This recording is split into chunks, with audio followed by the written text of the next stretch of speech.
Hey, what's going on, everybody? This your boy Jay Mays, aka Jarrell Mason. Welcome to another episode of Beyond the Album Cover, where we get inside the entertainment industry with those in the know and give them their flowers while they're here to be celebrated.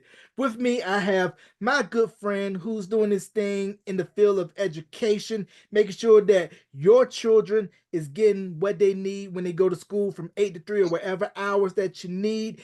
Classroom supplies, snacks will be greatly appreciated, and also just a great all-around brother. So, ladies and gentlemen, let's give a big thank you, round of applause for coming on to the podcast once again. No stranger, Mr. Jeremy White. Jeremy, thank you for coming on to the podcast, bro.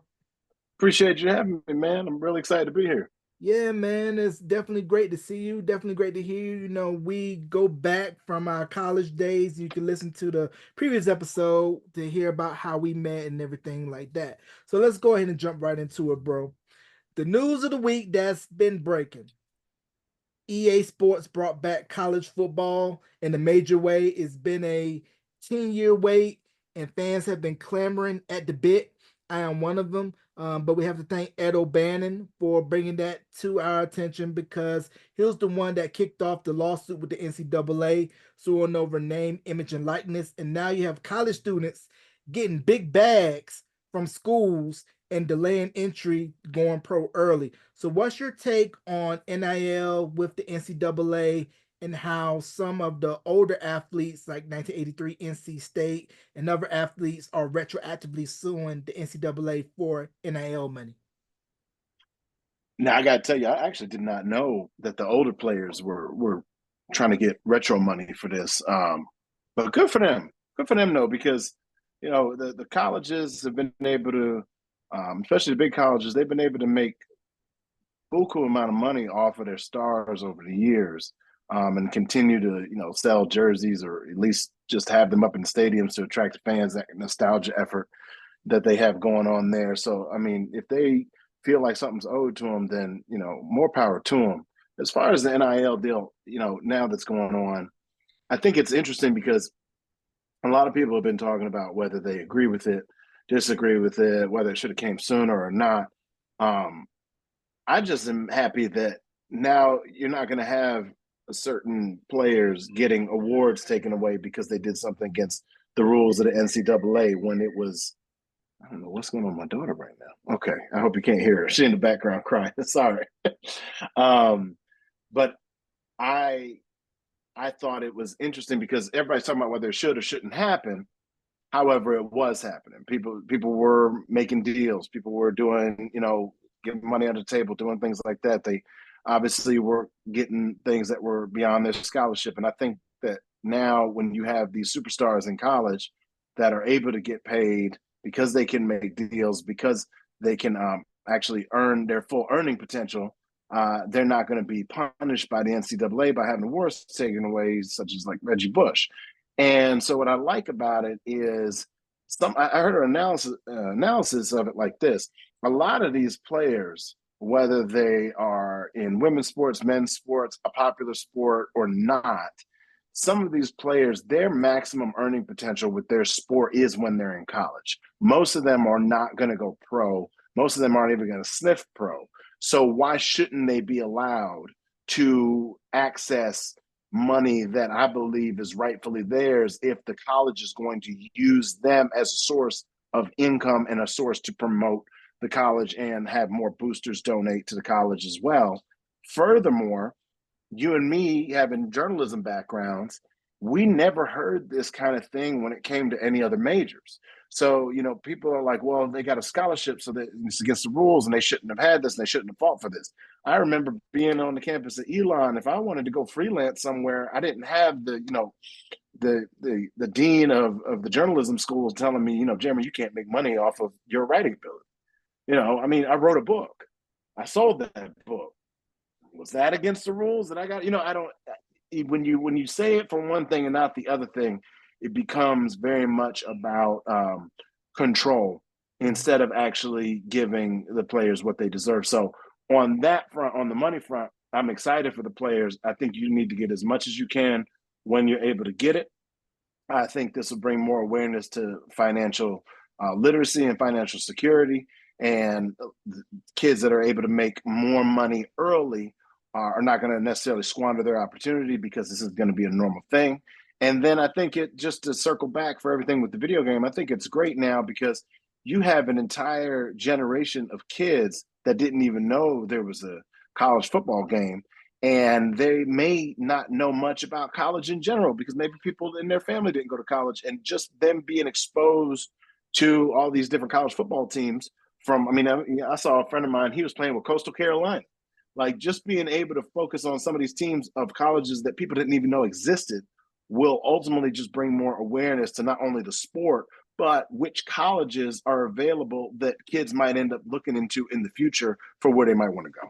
Yeah, and I don't know if you saw the interview that Reggie Bush just did recently on All the Smoke with Steven Jackson and Matt Barnes, and how he was saying now the players have the control and the NCAA doesn't like it now that the rabbit has the gun. And I'm sure you could probably test to that with your dad playing football at Tennessee, and how, you're brought here to play football. Your major, what you're getting the education for, is second. We're going to build around your athletic schedule, and you got to come to us and not the other way around. Because look at how Myron Rolle, who played at Florida State, was penalized when he wanted to go be a Rhodes Scholar, came in late for a Florida State game, ended up getting drafted by the Steelers, but it was in the later rounds because, the NFL, some teams, coaches, personnel have that tunnel vision, whereas football is life, is everything, and everything else is second. Right. And that's a dangerous mentality. I remember I was telling my wife about, I don't know if that's the same guy, but I remember there was somebody who was actually wanting to be a doctor. I think they got drafted by the Vikings. This was back when we were in college. And he made it very clear that ultimately, after football, he wanted to put his efforts into being a doctor. Well, he got drafted lower, even though he was extremely talented, because the same reason. The coaches were like, well, I'm not sure how committed he is to football. And then that was the first time I kind of thought to myself, why do we have this so twisted? Like, the man is setting himself up for a future after football. He's letting you know that he has thought about that as a 22-year-old in this world. That should be celebrated, not penalized. And so, yeah, knowing that these players can, have a little bit of extra money while they do their academics and while they do their sports, just really takes the focus into whatever they want to end up doing with their life. They're going to have more of a freedom to be able to do it because they're going to be able to have more financial security during the times where they're, even a lot of these football players, even when they're putting their body and their life on the line. Like, that's the other part I think we're kind of missing too. Like, they should be allowed, especially some of these football players that are putting their life on the line in such a violent sport, they should be allowed to get paid off their name, image, and likeness, because I mean, you just never know when the good Lord's going to take you. I mean, the guy who even died in the car wreck recently, the Vikings player, was drafted in, I think, fourth round or something like that, and he went through training camp, or rookie training camp, and then he tragically passed away about 3 weeks ago. You just never know what life's going to give you, and to be able to be a young person who's pursuing college and has the ability to play a sport and give it their all, they should be able to get as much out of it as they possibly can. Because if anybody else was in their position that wasn't a football player, they'd be trying to do the same thing. Or at a college athlete, they'd be trying to do the same thing. So I don't know why the rules are different with that, and I'm happy it's changed. Yeah, definitely agreed. I think the one cue that the NFL should take for the NBA is that you should make your contracts guaranteed, more than just your signing bonus. Because, like you said, football is more of a high risk sport, as we saw when Demir Hamlin ended up collapsing in the game against the Bengals, and how everybody was just aghast to see somebody actually drop live on the field. They postponed the game, and it brought about pause where people were like, should we really be playing, or should we really be steering our kids towards football, especially in those football rich states, namely California, Texas, Florida? Mm-hmm. And I think, just to add to that, is people have asked me, because my son is 6.5, and they've asked me, you gonna have your son play football? I said, absolutely not. I said, I understand that, the financial security that my father was able to give, me and my sister and my mother, through the sport that he played. But I don't even know if at this point, if he were still alive, if he even, I don't know if he'd disagree with me when I said that, because yeah, it is, it is one of the only sports where, somebody could there's more likelihood that somebody could just die on the field. And we saw that. I mean, it wasn't even he didn't even get hit that hard. And I've seen people get hit harder. And you've seen Anquan Bolden get his face literally broken. You've seen Alex Smith have to be rushed because they thought they were going to have to amputate his leg, and he plays one of the safest positions in the league. You've seen back in the 90s where they had to cut helmets off because they couldn't move the person and the person was paralyzed from the neck down. It's just, you see all this stuff, and it does bring up a question of guaranteed contracts in the NFL. And I understand why the owners don't want to do it, but I think it has less to do about the uncertainty of their investment and more to do about they just want to keep as much money as they can. And they just need to, instead of saying, oh, we can't do that because we're unsure if they're going to get hurt, there's insurance policies that you could get. I mean, who's the Houston Texans running back, Arian Foster? He took an insurance policy out on himself.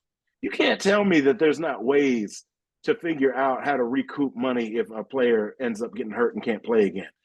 Show some good faith, know that the players are going to be putting their lives on the line, and start actually guaranteeing some of these contracts like they do in every other major sport. I understand that there could be an opportunity where that contract isn't going to work out because that person couldn't be hurt, but also that's up to the owners if they want to vote in a different way to use the cap. Even, I mean, it's not like this cap and the situation with the rules is set in stone and part of the American Constitution or something. This is the NFL. The owners make the decision. So if you can get 26 out of 32 owners to agree on a change, you can do it if you want to. They just don't want to. So to your point, they need to follow the lead and figure it out because, I mean, they are. I think they make $10 billion a year in revenue, if not more than that. So, I mean, I think the next closest sport is it might be MLB, maybe the NBA. I think the NBA makes like 4 or something, but your listeners can fact check me on that. But it's much less. But yeah, so I'm with you on that.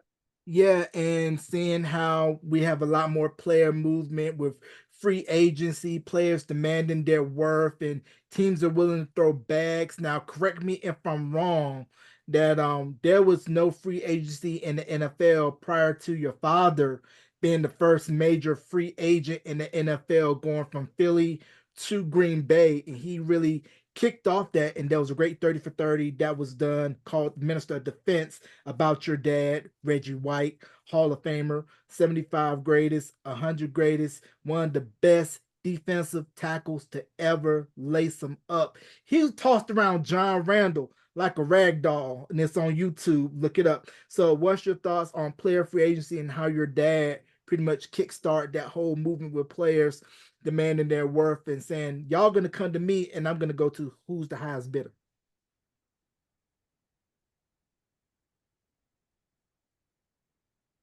So I think it's interesting because if you look at the year that he did it and what the salaries were for a player of his caliber, I don't know what he was making at the end of Philly, but I do know what his first rookie contract was. Because I remember when we did our hunt auction where we were auction off some of his memorabilia, and then we used part of the portions for the Wounded Warrior Foundation and a couple other charities.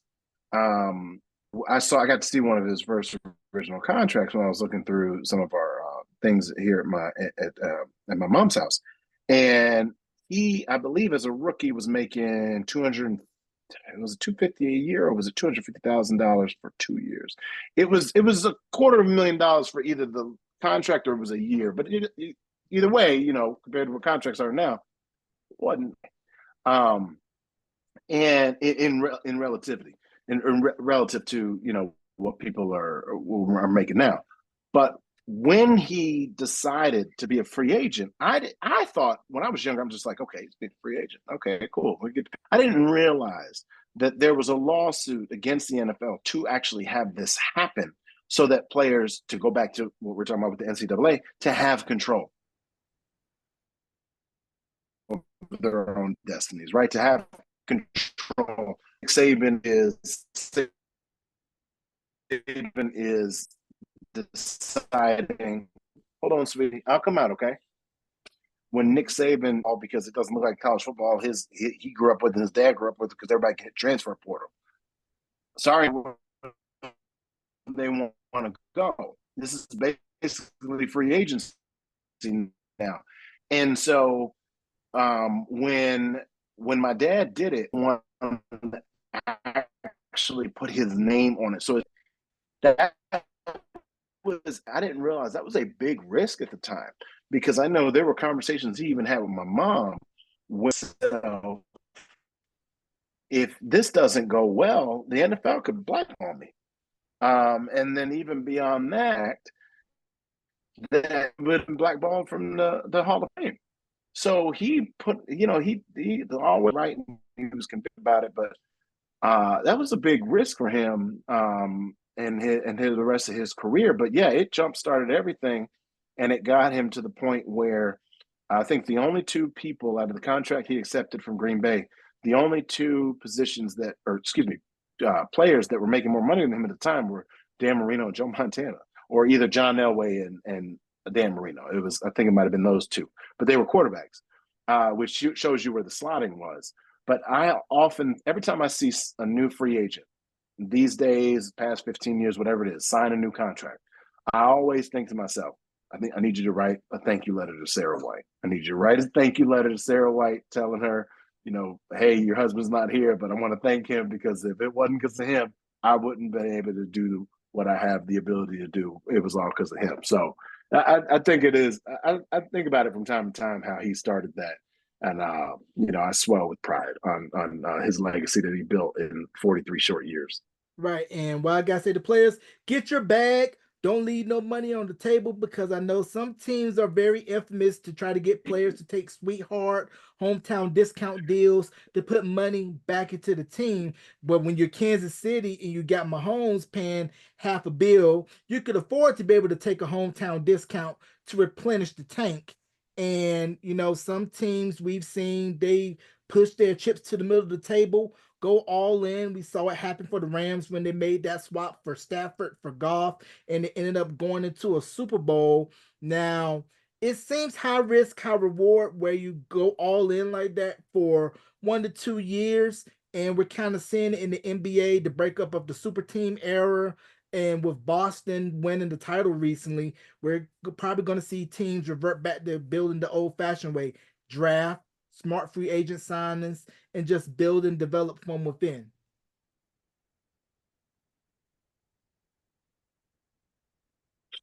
Yeah. I think it's interesting time, especially in the NFL, because I think there is a pervasive thought among some teams that may not have a proficient quarterback, or just a good to okay quarterback.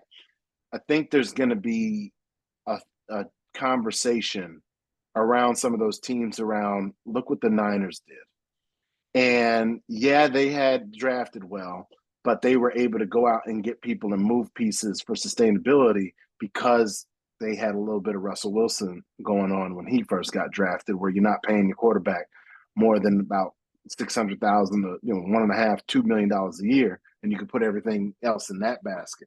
So it's interesting, because I think I'm hoping that the NFL, kind of the trend of paying a quarterback just because it's time to pay him and whatever the market dictates, I hope that gets tempered back a little bit, because you saw it with Jared Goff. He was up for a contract extension. They gave him what was fair, but they didn't pay him like top of the line. Few people are disagreeing about Trevor Lawrence. I still see the potential there. I still think you pay him. Burrow obviously needed to get paid. Lamar needed to get paid. Chiefs need to get paid. But like, when you look at a team like Dak, like the Cowboys with Dak, you can't have a quarterback that is been underperforming and hasn't been able to take you past the second round and pay him as if he's Joe Burrow, as if he's Patrick Mahomes, as if he's Lamar Jackson, heck, even as if he's Josh Allen. And so it's kind of interesting because I wonder if teams like that are going to be thinking, man, okay, if we were able to pay all our superstars around a quarterback and just pay a quarterback good to okay money because the quarterback is good to great, because I don't think Dak is okay. I think he's good to great. If you do that, then you have a sustainable team. But I'm very interested as we move on into as far as team building for the NFL. I'm very interested to see where it ends up because it used to be like superstar wide receiver, superstar running back, and you kind of see teams moving away from that. But they're still kind of on the hook for these. Do we pay a good to average quarterback top tier money because the market dictates it? I'm very interested to see where the economics of that goes within like the next 5 years. Yeah, so I'm willing to see what Dak is gonna do this season. He's still playing on the last year of his current contract, and how I think if he has a big year, Jerry's gonna have to pony up, or teams that's gonna be in the hunt for a QB that's not picking top 5 in the draft will probably be asking for his services and willing to pay whatever Dak wants. And then you get the Trey Lance era started after that. That's just, Oh I boy. think that's the Cowboys' plan as a as an avid Cowboys fan, man. I think that's the plan. I mean, there's rumblings that they're gonna get a contract done before the season, but I'm a big Dak apologist, just like I was a Tony Romo apologist. I will never back away from that. But the thing I don't know if you do, I don't know if you pay him right now when you didn't extend Mike McCarthy and they're both playing on their last years, and for some reason you haven't paid CD, and for some reason you still haven't paid Micah Parsons and locked him up. What is your plan? If the plan is, let's see if we can just run this back and then we'll retool next year and just start all over, cool. But if you pay Dak and then don't commit to Mike McCarthy, or you then what are you doing with CD Lamb? And then what are you doing? I don't know, man. I saw the last time Dak didn't have a top tier wide receiver, and those were not good years. When we Mm, were in between Dez and CD, those were not good years. nope. So I don't know. I don't know what we're gonna do. Yeah, I don't know either, but I know what a team will do next year. They will draft Shador Sanders in the NFL draft. Now, Shador, Colorado's coming off a 4-8 season. Dion, aka Primetime Coach Prime, as you want to call him, has revamped the offensive line, revamped the offense to cater to Shador.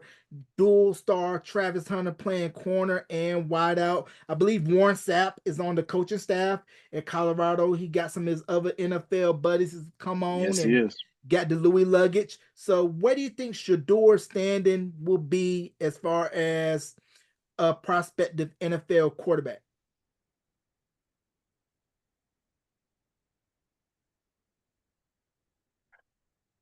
So I'm a not fake the funk and act like I know a lot about college football and how to grade quarterbacks in college and how they translate to the NFL.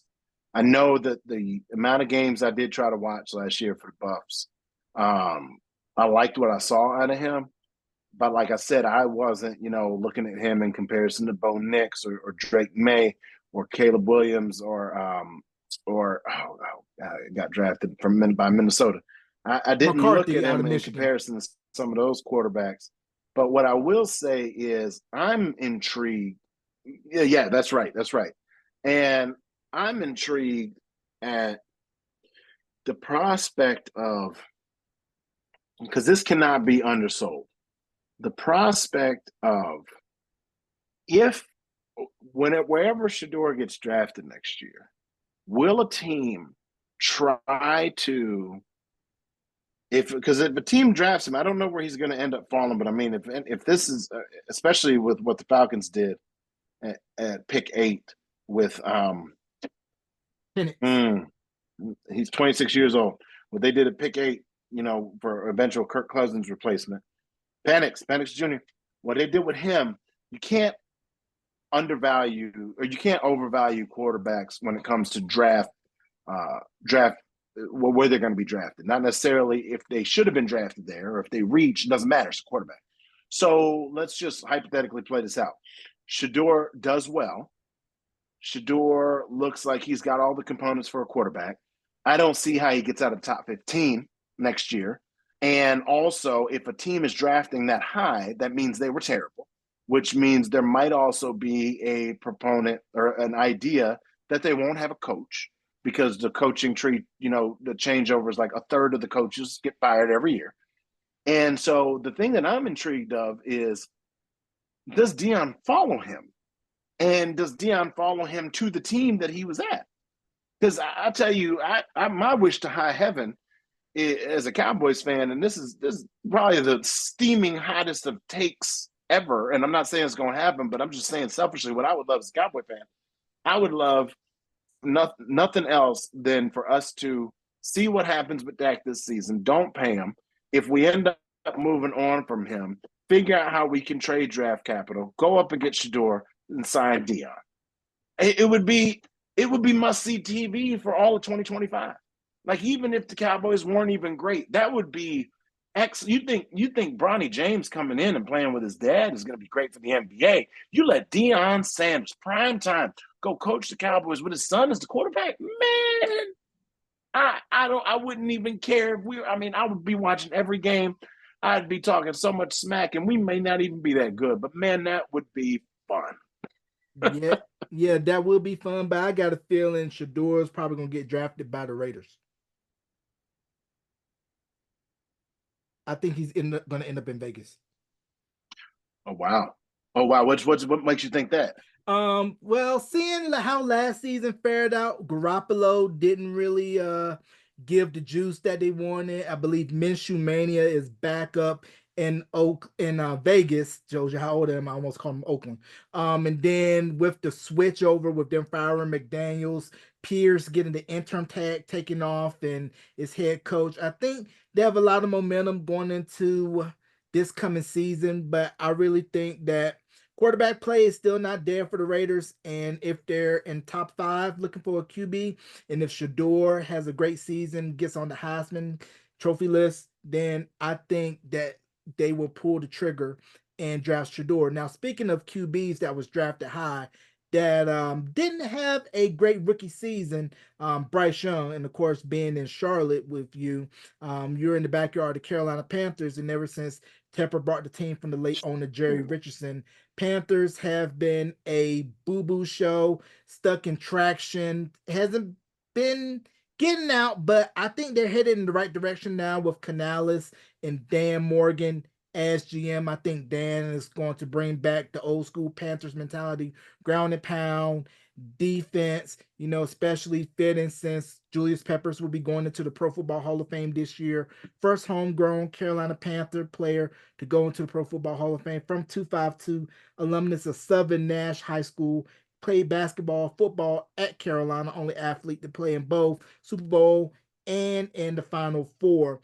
So do you suspect the bounce back season for Bryce and for the Panthers, and that Canales and Morgan will get the team in the right direction and finally give Tepper his first winning season as owner? So that's a great question. I'll tell you that being right here in the backyard with the Panthers, seeing where they are, I'm just north of Charlotte, seeing what's been happening, seeing what Tepper's been doing. I don't know how anybody can expect that things are going to be different. And not because the players that they drafted are better, and not because Bryce is going to be in his second year, and not because the organization itself is bad. The owner's already told you who he is. We have to believe him. He is an owner that decided to buy a team, a professional team, and he's treating it as if he can micromanage it just because he bought the team and it's something to do. The people here in Charlotte cannot stand him. We cannot stand him. It'd be one thing if the people of Charlotte and the city trusted the GM and knew Tepper was going to get out of the way. But Tepper hasn't given us any indication that he's going to change. And so the thing that I would hate, because when the Panthers are doing well, it's a great feeling. Like when Cam was doing well, even as much as I hated it because my Cowboys were doing bad, but when they had that 15-1 season, they were rolling, they were going to Super Bowl, and they were doing all this stuff. Man, like that's amazing. it was good for the city. It was good for the people. I think it was good to keep like the idea of and the passion of football alive and well in the two states. But man, I don't trust Tepper. Man, I do not trust Tepper to get out of the way because when you're already paying, I want to say two coaches to not, you're paying three coaches and two of them aren't on your team. And it's happened because of a direct result of what you decide to do in 3.5 short years or 2.5 short years, something like that. I don't trust you to be the owner. Like, and I know all about intrusive owners. I'm a Cowboys fan, Jerry Jones. But Jerry lets Will McClay and Stephen Jones run more than what the public really sees is going on. I mean, it's at the end of the day, it's up to him. But Will McClay has been what's been helping drive that team ever since the Jason Garrett days when they drafted Tyron Smith back in 2009. Like there was a culture shift because he let Will McClay do his thing. I don't think Tepper's going to do that, and I think Tepper's going to overreact, and Tepper's just going to throw money at it, and Tepper's not going to worry the fact that he's probably going to be paying 4 coaches and 3 of them are on the coaching staff within a year and a half. But I hope I'm proven wrong because I do think it's better for the city and the two states when the Carolina Panthers doing better, and they have the luxury of being in the worst division in football. So yeah, anything could happen. Yeah, NFC South is definitely a retooled division. You know, we got Cousins in Atlanta. We got Baker coming off his best season. Canales was the OC, and now he's in Carolina. He's hoping to do a reclamation project on Bryce. And from reports that I've been hearing, Bryce had been looking good in OTAs, mini camp, and training camps, getting ready to rev up. So it's going to be a more QB friendly system from what I'm hearing from how Canales installs plays. And they went and retooled the offense. They pretty much got him a tight end, Jatavion Sanders from Texas. You got, to me, the steal of the second round of the draft, drafting Jonathan Brooks out of Texas, still recovering from his ACL injury. You went and got a dog at wideout in Xavier Legette from South Carolina, Mullen, South Carolina, and being mentored and trained by Deebo Samuel from San Francisco. And if he's anything like Deebo, at least 1% of what Deebo is, I think it'd be all right. And then they made the trade for Dante Jackson to Pittsburgh for Deontay Jackson. And so that way you're not putting the pressure on Thielen to be your number one guy. He's your slot guy. But it kind of felt like Carolina did everything backwards, where you gave up the pieces to go up to get Bryce. You left Bryce with a bare cupboard, and the only thing left in there to eat is slice of bologna, slice of cheese, bottom bun of bread, and you're told make it work. Mm-hmm. Yeah, so Bryce was asked to make a struggle meal Syrup out of sandwiches. That's all you gave him. Yeah, that's all he gave the guy. Yeah, try to make a 5-star meal out of $5, and the only thing you get is something off the dollar menu. Which is not his fault. That's it. Yeah, which is not his fault though, because like you said, Tepper, not at all. Not at all. Is one of those owners that like to be in the center of everything. Because if you look at the blueprint that the Panthers have been doing leading up towards the offseason, you're seeing Nicole and David Tepper in the draft room now. He had said in the introductory press conference for Canales and Morgan that he was going to be more of the background, get out the way. Now, me, if I was the owner, I'd be the one to just cut the check. You only would hear me when you need to. That's how Mr. Richardson was when he was the owner, where he rarely made statements. You only heard him when it needed to be said. But Tepper, he, to quote Suge Knight, like to be all in the videos, all in the draft rooms, pumping his fists. Come to Carolina. Yep. Yeah, so it sounds like Tepper is on a George Shinn level of hate in Charlotte. And with him signing that new deal with the city, to where they're going to do a deal where he's going to pony up some of the money for the renovations, and then the city's going to come up with the other, and it's tying them to Charlotte for X amount of years. Can't recall how many years. Yeah. So I'm thinking because of that, there won't be no relocation no time soon. But I think after that sucker's up, if the Panthers ain't doing what he wanted to do and he's seeing that the bottom line is getting lost, I'm thinking he's probably going to pull a George Shinn and end up relocating.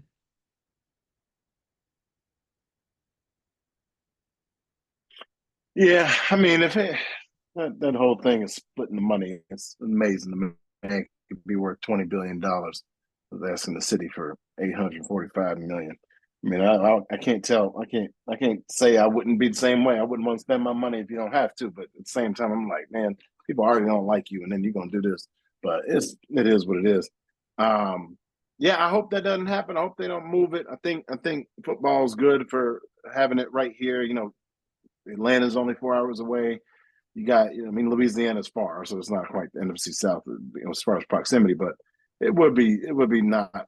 I wouldn't like it if Charlotte didn't have a team. We already, you know, we struggled with the Hornets, and then the Hornets. If the Hornets were the only team here, professional team here in Charlotte, that'd be pretty bad because I mean, you got the Checkers and they're out in Raleigh, and then we don't have a baseball team, so it's like, yeah, that would be a bad day as a sports fan in North Carolina. Yeah, but nothing can probably top the Colts move from Baltimore to Indianapolis. And I'm sure you know the story behind that infamous move, right?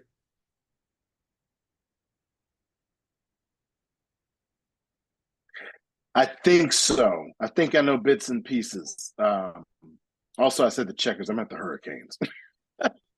the Carolina Hurricanes, not the Checkers. That's a local team. Anyway, but yeah, no, I'm vaguely familiar with the Baltimore story, but I'm more familiar with the Cleveland Brown story moving to Baltimore, and how much Cleveland thought they weren't going to recover from that. I remember that. That was wild. Yeah, but if you are Browns fans, you are sick because the Ravens were the original Browns. So you would have had two Super Bowls right now. Had Ray Lewis, Two. Jonathan Ogden, Ed Reed, Rod Woodson, Shannon Sharp. And man, it's just Think about it crazy. this way too. Mm. Think about it this way too. If my dad had chosen to go to the Browns, I don't know if the Browns ever would have got relocated because Belichick was the coach that year, and they had a very good year, but they couldn't get over the hump in one particular way or another, and that's when the owner decided to move them. But I don't think I don't know if he would have left. They would have left Cleveland had my dad been able to help them get over some kind of hurdle because I didn't realize how good that team was that Belichick had before they pulled the trigger and moved them to Baltimore. They were on the verge of doing something. They just needed a little bit more time. Um, in fact, I was going through stores the other day and I found the free agent jersey that the owner had given my dad when he showed him how he would look in the jersey. And if my dad had been playing for the Browns, he would have been number 99 because I think they already had a 92 on the team. Wow. I did not know that. So the Browns were in the running to land your dad's services before Green Bay and the Cheddar Bay Biscuits came into play.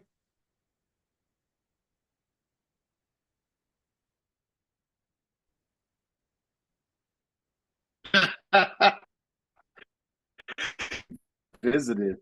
I want to say it was uh, it was San Francisco and Green Bay. Everybody knows about you know, the Redskins, the Jets, the Lions, the Browns, the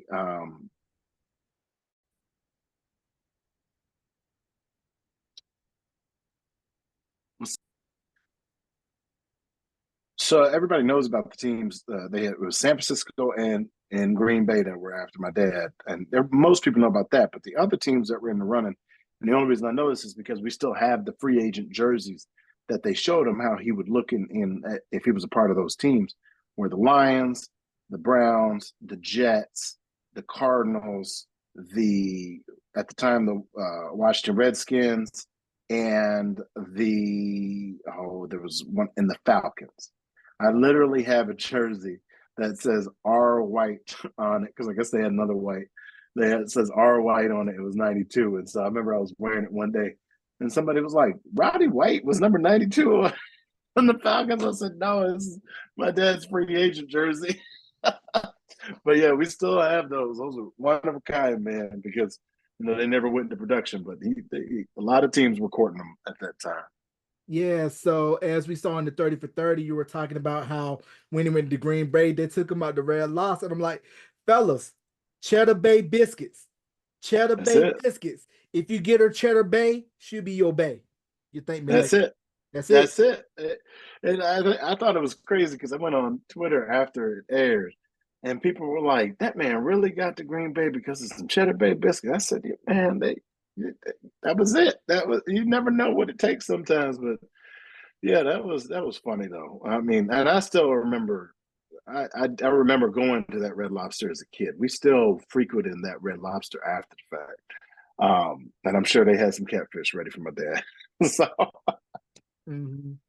Man, which is crazy. But I want to tell you about the Colts move. So you say you're vaguely familiar. So what happened was Irsay's dad, of course, was owner of the Baltimore Colts, and the city was trying to come up with some type of loopholes to keep the team in Baltimore.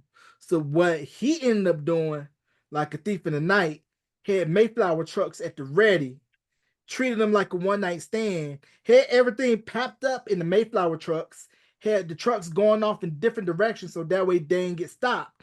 And then by the time they all hit a certain area, they got on the CB and was like, we going to Indianapolis. wow, It that's was wild. covert. That's some undercover stuff. Yeah. Didn't even leave a note. That's wild that they just left like that. Yeah, yeah, yeah, man. Man, It's the more you crazy. know. It's crazy. So that's why I always joke when I know coach is about to get fired. I tell a good friend of mine, I'm like, yeah, you better have the Mayflower trucks at the ready. Man, know your history because it's bound to repeat itself. Yeah, and with conference realignment and college sports, we're seeing this year Oklahoma and Texas making their debut in the SEC, and then we're seeing Cal, SMU, and Stanford coming into Tobacco Road in the ACC. It kind of feels like college conferences are going the way like when wrestling had the regional territories and how Vince came in, gobbled them all up and made one big national promotion. It kind of feels college football is going through the same thing with conference realignment. Then you also have USC, UCLA going to the Big Ten. You Yeah, have Arizona, Utah, Colorado coming back to the Big 12, and the latter two joining the Big 12. And then the Pac 12 just got decimated, where it's just now Washington State and Oregon yeah, State. And it felt like Pac 12 was slow to the ball on getting everything in order to keep your conferences afloat. Because right now, as we're seeing, regionalism, tradition, pageantry be damned in college. Money talks, BS walks. right, right. And the conference realignment part of it, to me, somebody who doesn't follow college football as religiously as I follow the NFL, I thought it was okay. I think it's good. More money, you could do more things. I get that. I like it. I worry about the non-watched sports and the sporting athletes of having to, if they're in the same conference of another school that's 2,000 miles away. Like we already talked about the pressures of having to be a college athlete and then doing schoolwork and then okay now NIL deal, so you going into your schedule's getting more busy and just I don't know how that works for your swim teams and your volleyball teams and your soccer teams and your lower level teams like that. And I'm not sure if it's just football or just basketball, but man, that's a lot to demand on a kid going.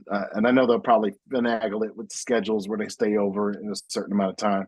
But then also my cynical part of me comes out and says, are they really student athletes? Is it really an educational institution? Like going back to my education career, is it really an educational institution, or is it just a sporting institution fronting as an educational institution? Like let your yes be yes and your no be no, because to keep floating this idea that ultimately the NCAA cares about these kids as student athletes, putting student before athletes, it seems like a crock to me because you have these booster programs that are enabling some of these high level college coaches to get paid the most exorbitant amount of money, which I'm all for. Get as much money as you can, but then at the same time, you got a person in a field uh, at the school making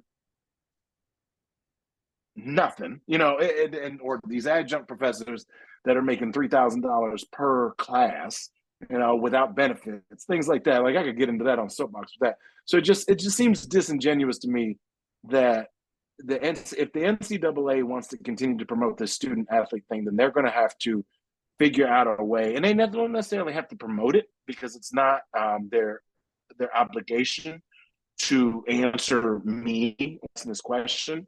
But I think internally, if you really do care about these student athlete, then you need to make certain provisions for them when it comes to attending classes and their ability to be able to get their work in, or how many classes they have to take over a semester versus a summer versus like finagling some things. And those things can be figured out if they wanted to, especially now that it comes to more online learning and things like that. So, because I just worry about, I mean, during the season, and you're talking about going professional athletes do it, but they don't have term papers to write at the same time. They're staying over the West Coast. They got to go over the line, but they get to focus on just their job, whereas the student athlete has to focus on everything. NIL deals. It's like, okay, what what are these students supposed to do? Like, if there's I think everything about it is good. I'm excited that there's more alignment to different conferences, and that it kind of gets easy to know who's part of what conference. But man, I hope they get the logistics, everything figured out for the student athlete. Yeah, so we're gonna see SMU and the Carolina schools play each other in what I would like to officially dub the Barbecue Bowl or the Williams Chicken versus Bojangles Bowl.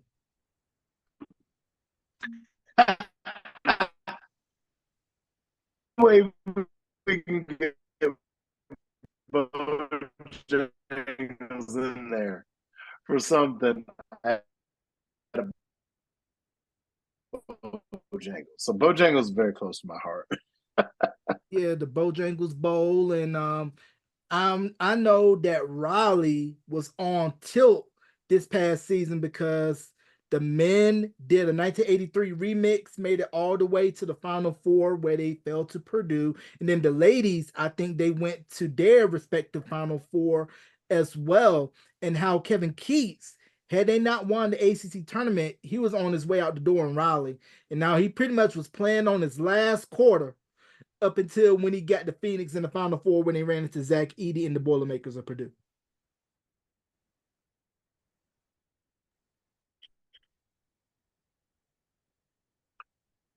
Saw that going on this year. There was something special, and in no small part to what was going on with Angel Reese and Caitlin Clark and LSU and USC and Yeah,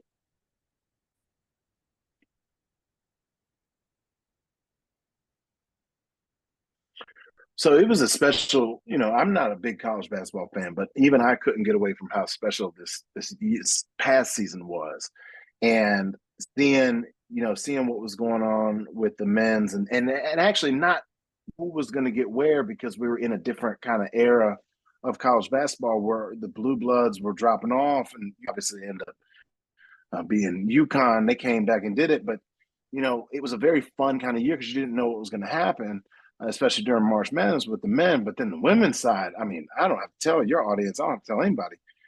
It was captivating to see what was going on with North Carolina State, what was going on with Caitlin Clark and Angel Reese and Dawn Staley with USC.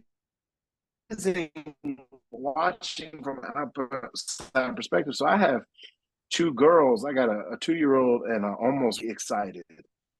The fact that both of them can actually see on prime time other professional sport, that they're not just seeing Simone Biles every 4 years. And I know you could tune in, you could watch Simone Biles as much. They're not having to find it on some random channel and watch Coco Golf, right?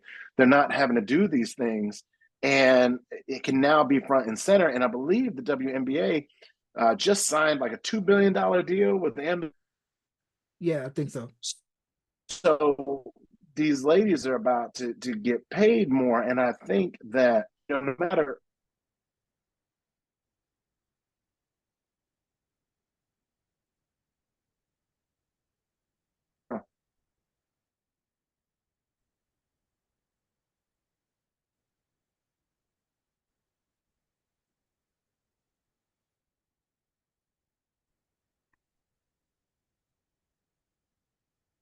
Okay, right.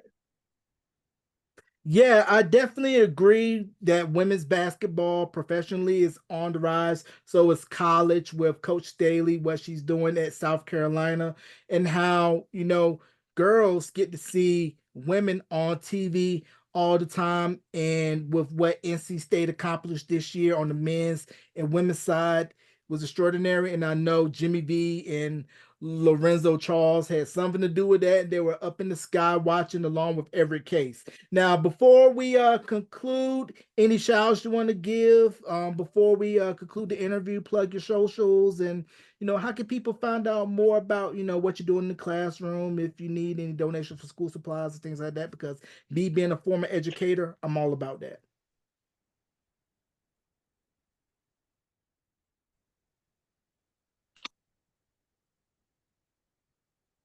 So, uh, uh, but I will be posting that, Mr. White.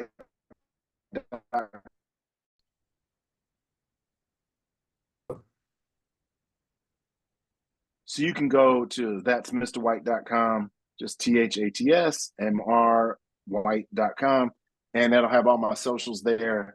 I'll end up putting my Amazon list there. I do appreciate you letting me plug that because I'm teaching second grade for the first time in my career, so I'm refreshing my classroom from a kindergarten classroom to a second grade classroom. And if you want to follow me on Blue Sky, on X, Twitter, Instagram, or even TikTok or Threads, it's all at That's Mr. White. Kept it nice and simple. So if you guys want to follow me, talk about different things involved in education. Lately, I've been talking a little bit about politics, trying to steer away from that because that gets people agitated at times. But sometimes I just got to talk about how I feel.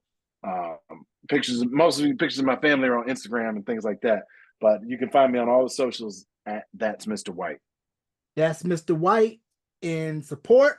And you can catch this interview wherever you stream podcasts and on YouTube at youtube.com/Beyond the Album Cover. Ladies and gentlemen, let's give a big thank you to my bro, my good friend, Mr. Jeremy White. Jeremy, thank you for coming on to the podcast, bro. We'll definitely have to do it again soon. Thanks for having me. Let's do it again. Yes, sir.